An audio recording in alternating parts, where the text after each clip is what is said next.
you comment on the title of the film?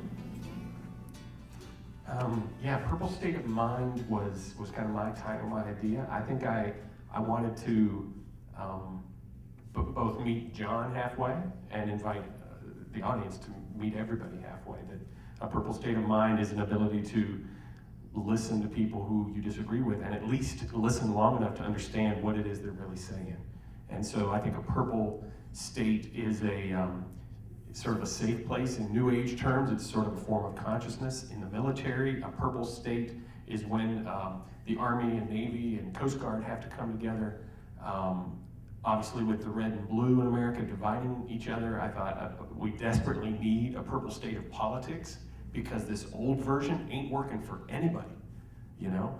So, yeah, purple state of mind is, I think, the ability to enter into the other person's shoes long enough to really understand what they're talking about.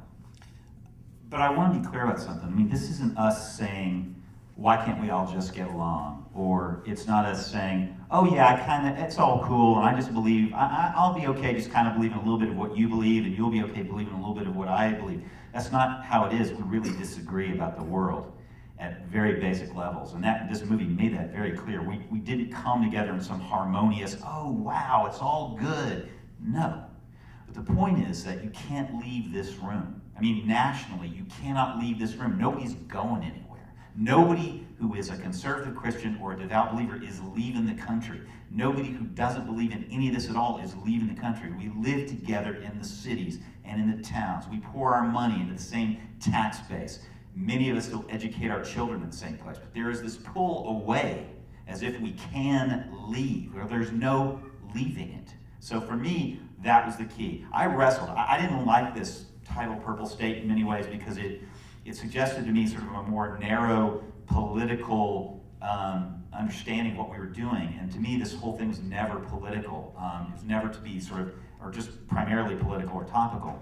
But the further we went, the more difficult it became to agree on another title, because part of trying to get this thing done was to agree on a title. And he would say, I suggested titles that were, some of them frankly obscene, which would have offended, like, I think God Damn.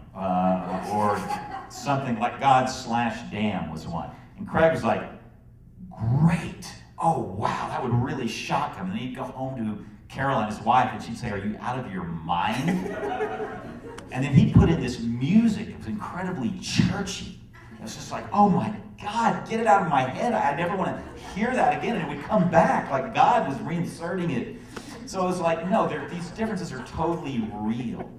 And the key is that you have to acknowledge the reality of what you do not share. And you have to acknowledge the reality of your own anger and your own refusal to believe, and at the same time say, that person ain't leaving and I'm not leaving, and we have got to find some way to talk and get along, because the alternative is unthinkable.